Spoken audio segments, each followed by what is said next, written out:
Hola, buenas tardes. Les pido disculpas, aunque bueno, no es que tenga la culpa, pero esta semana, bueno, estas semanas están los profesores volviendo al campus y 5 minutos antes de dar la clase está en la oficina, se prendió una alarma y parece ser que después para apagar la alarma, no sé si había incendio o no, pero para apagar la alarma tenía que venir alguien al campus que no estaba en el campus y ahí entonces tomé la decisión de ir corriéndome a casa como para dar por lo menos media hora de clase. Así que acá estoy. Dicho esto, espero que estén bien. Partamos al tiro para hacer algo por lo menos.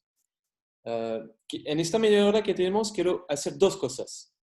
La primera cosa es tomar unos minutos para hablarles un poco de la dinámica del modelo de AQ de Tobin. ¿Sí? No sé si se acuerdan, la Q de Tobin vimos tres condiciones la vez pasada. Una tenía que ver con que la Q era la suma descontada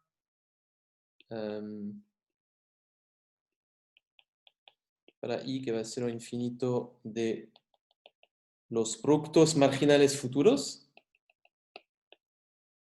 Y entonces por eso habíamos dicho que la Q era como el valor de una acción de la empresa de la cual estamos hablando. Efectivamente, muestra disposición a pagar por tener como una unidad de capital de esta empresa, ¿no? Y con mercados perfectos, sé que no lo son en la realidad, pero supongamos que lo fueran, en un modelo con mercados perfectos, el precio de la acción debe valorarse en Q, en el sentido de que Q es la disposición a pagar por tener,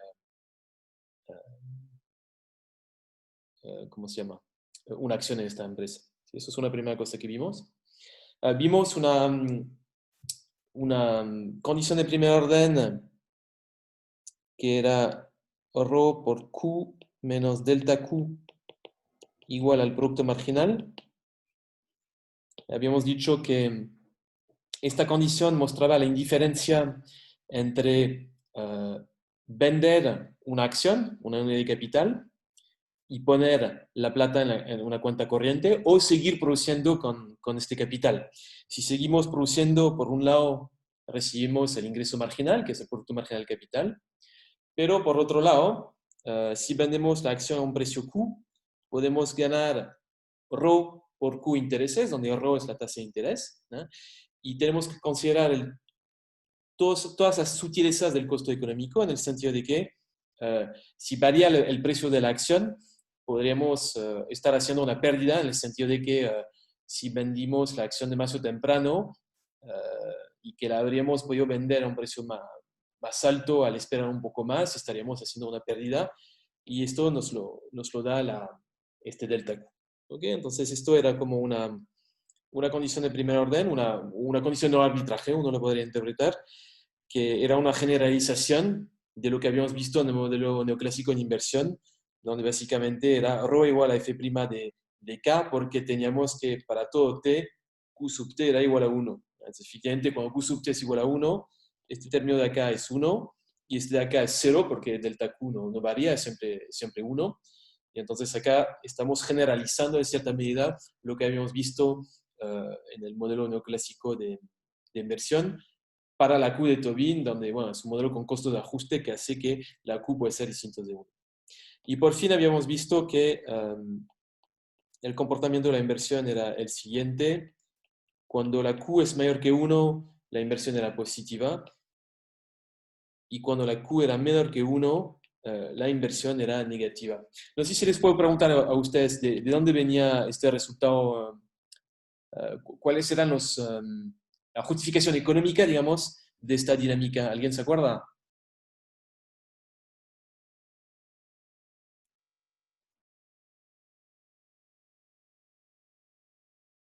Nadie se acuerda.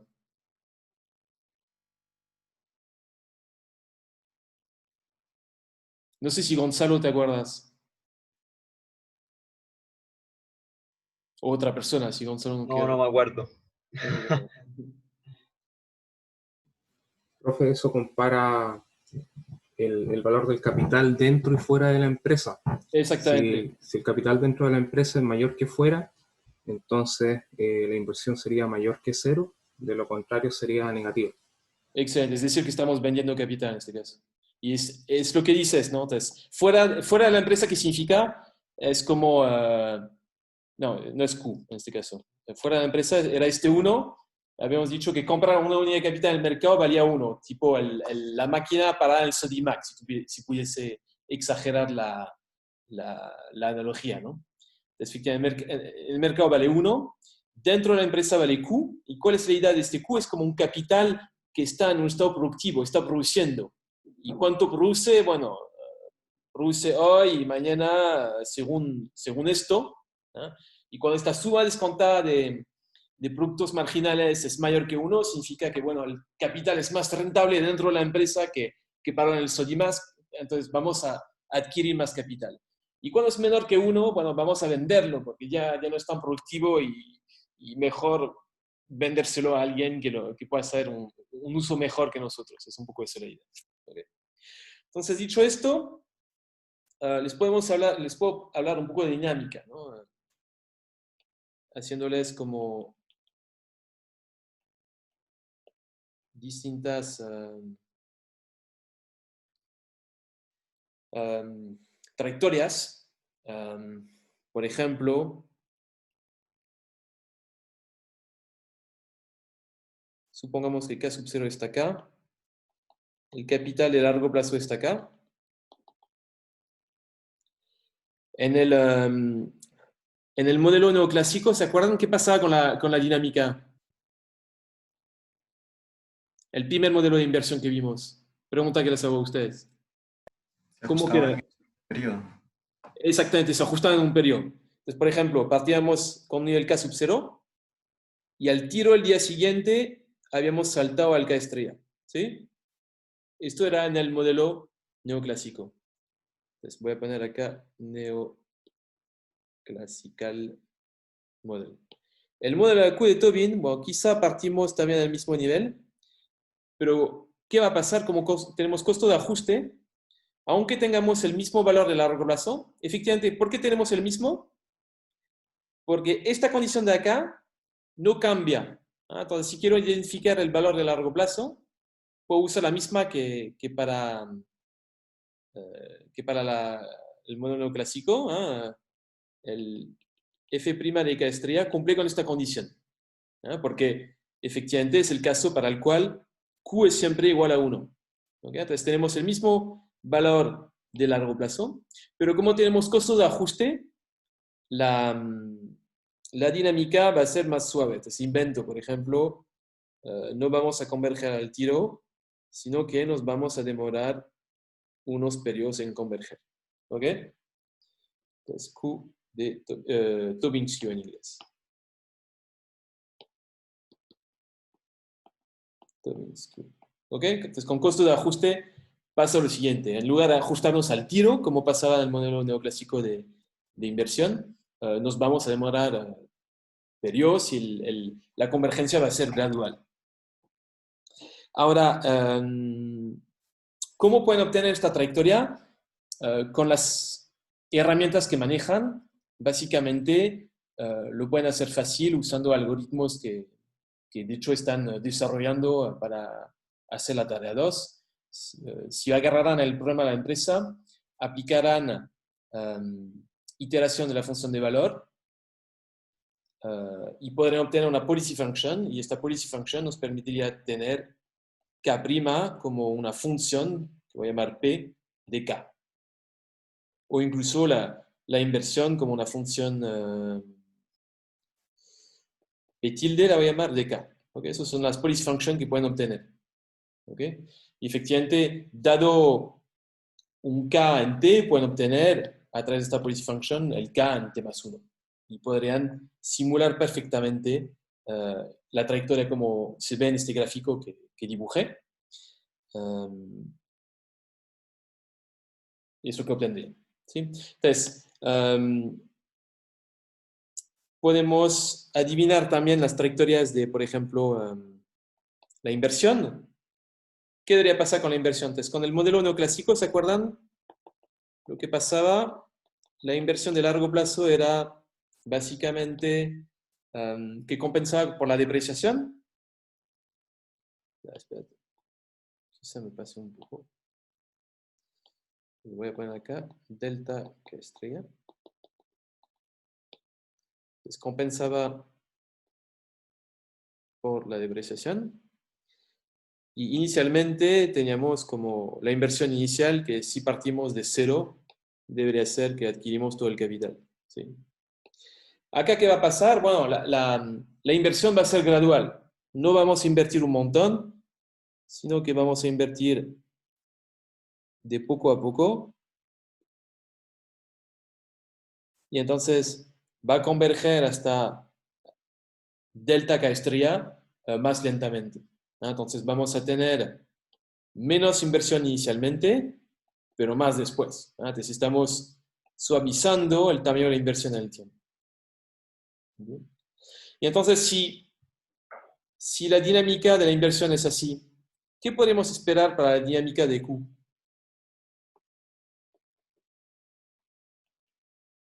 ¿Qué dirían? ¿Cuál debería ser su valor de largo plazo?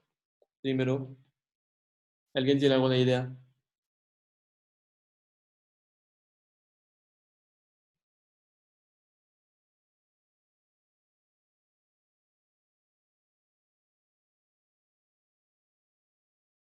Para responder esta pregunta, acuérdense de esta condición que interpretó Ricardo hace un rato. ¿Qué nos dice esta condición? Si Q es mayor que 1, compro, si es menor que 1, vendo.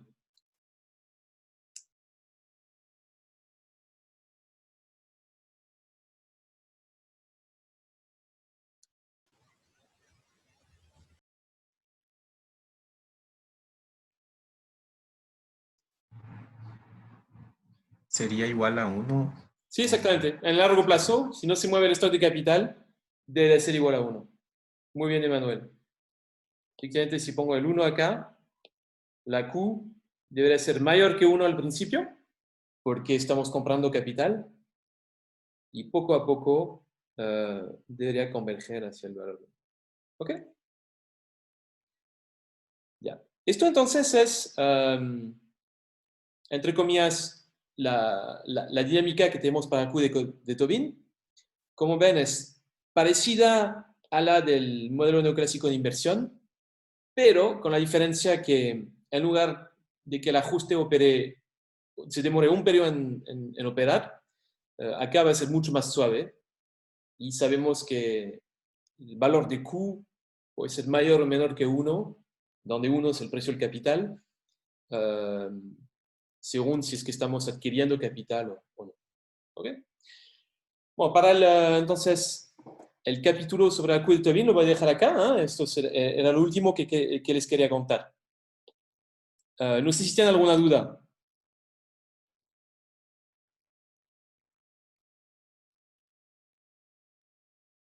Si no tienen duda, me gustaría hacer un pequeño ejercicio que nos va a servir para el capítulo siguiente. Entonces, el capítulo siguiente va a ser un capítulo que tiene que ver con, más bien con mercados financieros y en particular tiene que ver con esto de en cuánto podemos valorar una acción, etcétera, etcétera. ¿Ya? Pero entonces de molestarles con ecuaciones de Bellman y digamos, cosas que son a priori un poco más complejas, quiero tomarme unos minutos, es decir, el fin de esta clase, como para recordar un poco cómo en ese modelo de consumo de dos periodos se ajustaba la tasa de interés. Porque cuando vimos consumo, lo vimos todo en equilibrio parcial, nunca determinamos la tasa de interés. Entonces me gustaría tomar unos minutos como para explicar cómo se determinaba la tasa de interés. ¿Se acuerdan? Era el modelo en que el agente maximizaba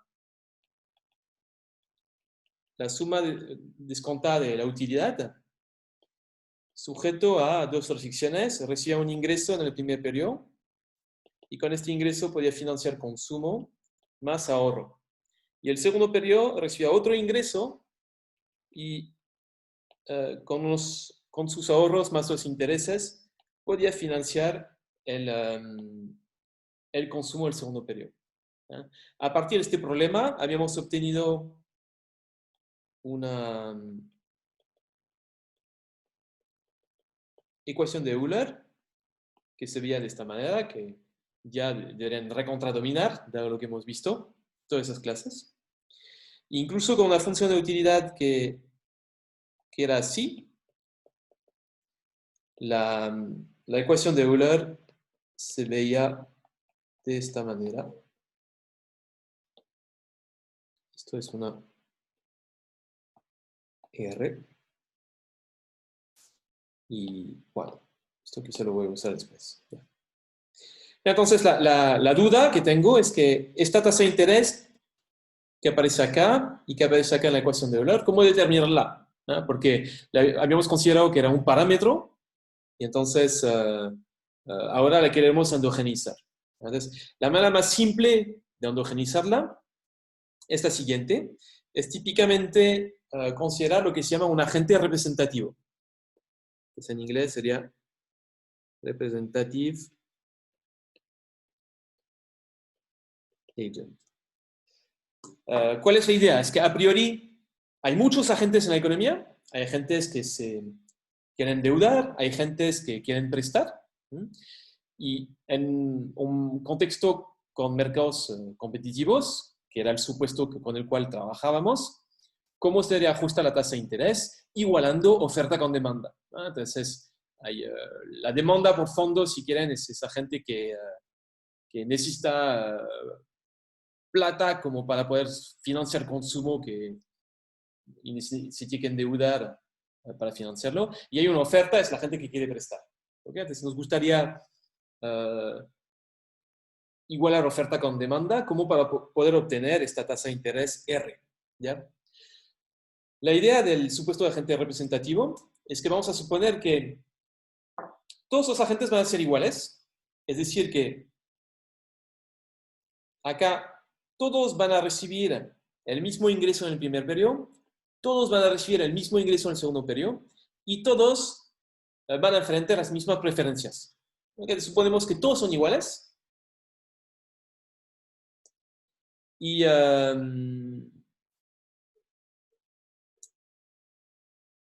ok, esto es una primera cosa. Y incluso vamos a normalizar la cantidad de agentes a 1.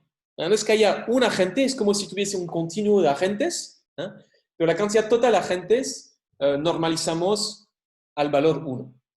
¿Okay? Entonces, un poco gracioso porque es como si tuviésemos un agente esquizofrénico que se presta a sí mismo, pero detrás de esto no es que haya solo un agente, es más bien que hay un continuo y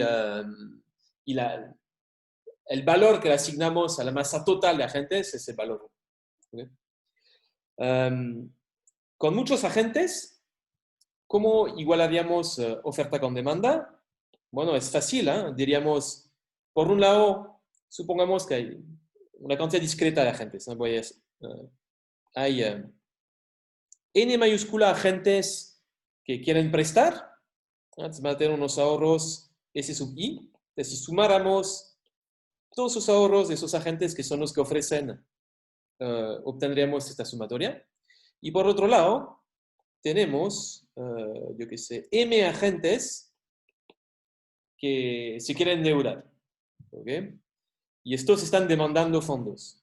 Y todo esto, cuando le pongo un negativo por delante, sería, dado que ese es negativo, cuando uno pide prestado, este valor que tenemos acá a la derecha sería nada más que toda la demanda de fondos en la economía. ¿Okay? Ahora, con un agente representativo, como todos tienen las mismas preferencias, la única manera de igualar oferta con demanda es simplemente suponer que el ahorro del agente representativo es igual a 0. ¿Ok? Entonces, este ahorro igual a 0 es como si el ahorro agregado, efectivamente, cuando uno sumara, si uno sumara todos los S que son positivos con todos los S que son negativos, deberemos llegar al valor 1. El valor 0, perdón. El valor 0. Bueno, es lo mismo acá, con un agente representativo. La manera de cómo vamos a determinar la tasa de interés es suponiendo que el ahorro de esta gente en el equilibrio es cero. Y detrás de esto está la misma historia que igualar oferta con demanda. ¿Okay? El ahorro agregado es cero. Eso es equivalente a decir que la oferta se iguala con la demanda en el mercado financiero. Dicho esto, uno puede determinar la tasa de interés de equilibrio, va a ser muy fácil. Volvemos a la ecuación de Euler, que es la de acá. Y en lugar de tener U' de C sub 1 igual a beta 1 más R U' de C sub 2, entonces, en lugar de este C sub 1 y de C sub 2, podemos expresarlo en función del ahorro. Decir, C sub 1 va a ser I sub 1 menos S. Entonces, en lugar de C sub 1 lo borro, voy a poner I sub 1 menos S. Y en lugar del C sub 2, que tengo acá, puedo decir que I sub 2 más el ahorro con intereses.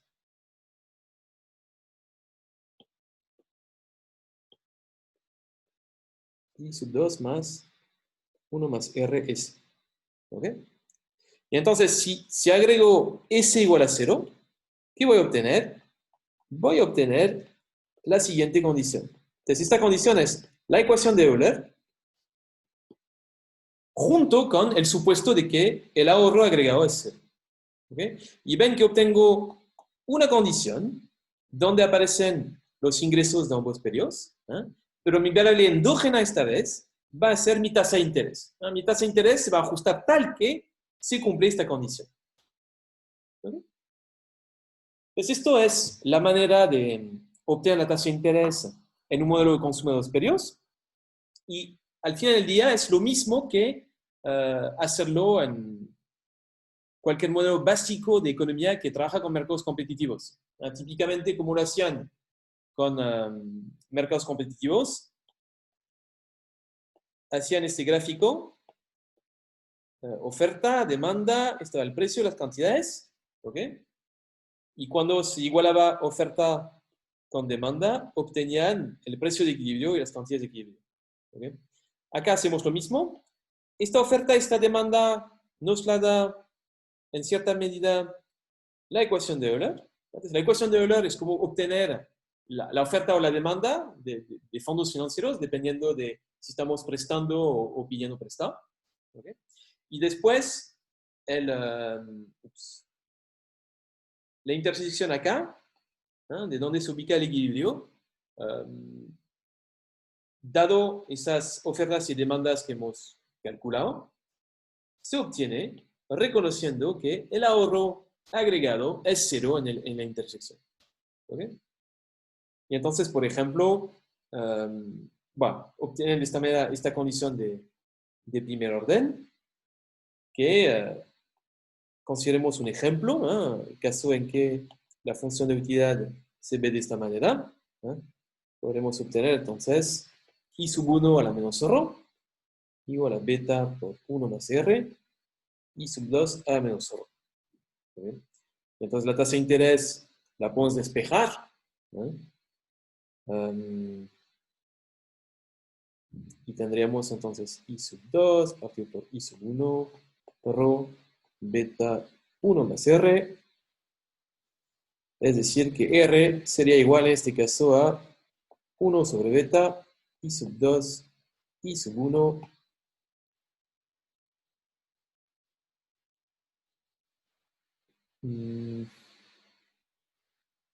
Sí, debe estar bien eso, ¿no? Hay un draw aquí. Sí, hay un draw, está bien. Menos 1, sí.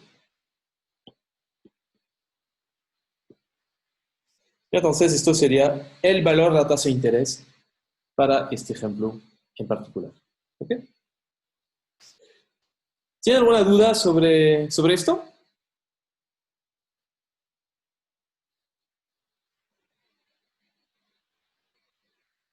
No sé si a alguien no le quedó claro. Como les comentaba al final, es como agregar oferta igual a demanda.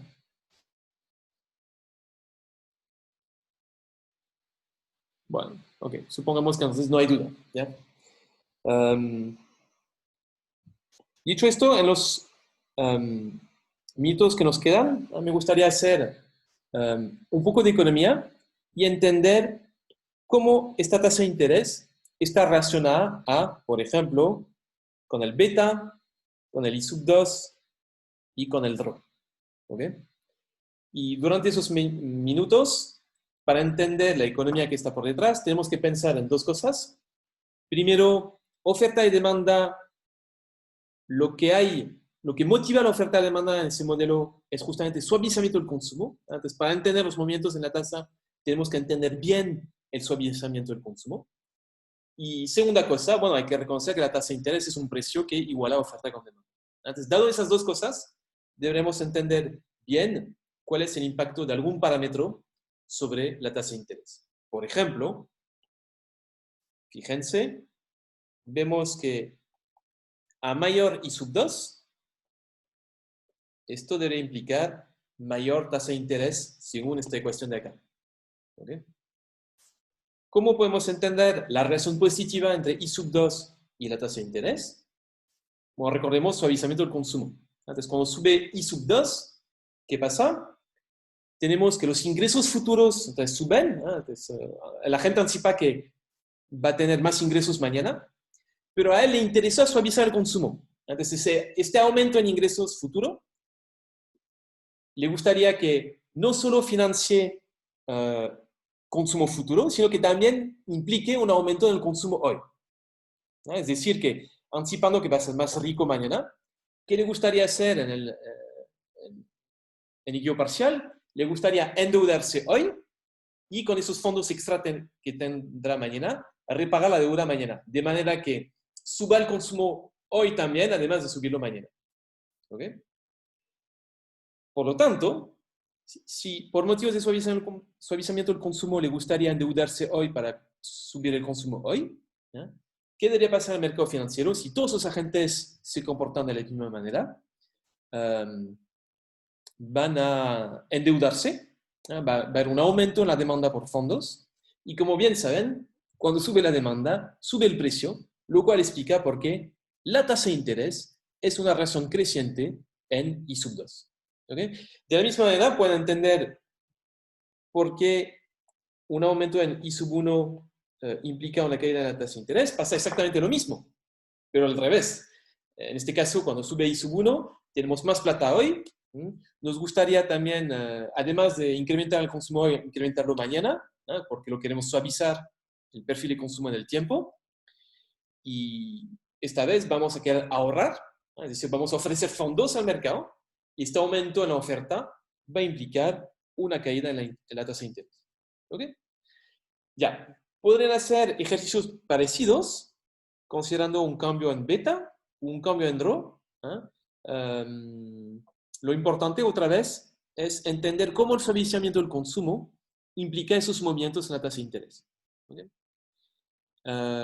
Esta economía, si la pudiesen dominar, sería excelente, porque vamos a volver a ello cuando veamos el modelo neoclásico de crecimiento en equilibrio general. Entonces, veremos reacciones de la economía, por ejemplo, frente a una crisis, veremos movimientos en tasa en esa crisis, y entonces los mecanismos propios de los movimientos de tasa en ese modelo que es un poco más complejo, al final van a ser muy similares a los que tenemos en este modelo de dos periodos. Entonces, dominar bien esos mecanismos nos va a servir un montón más adelante para entender la economía del modelo más complejo.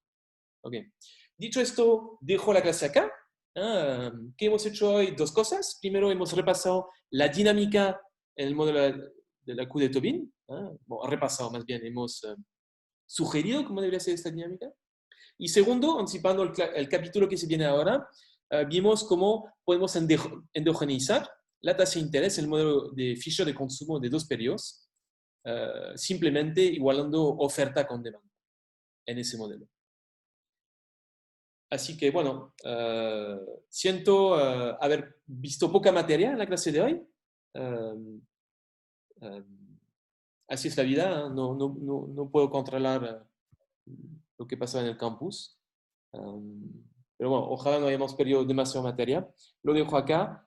Nos vemos el miércoles. Gracias.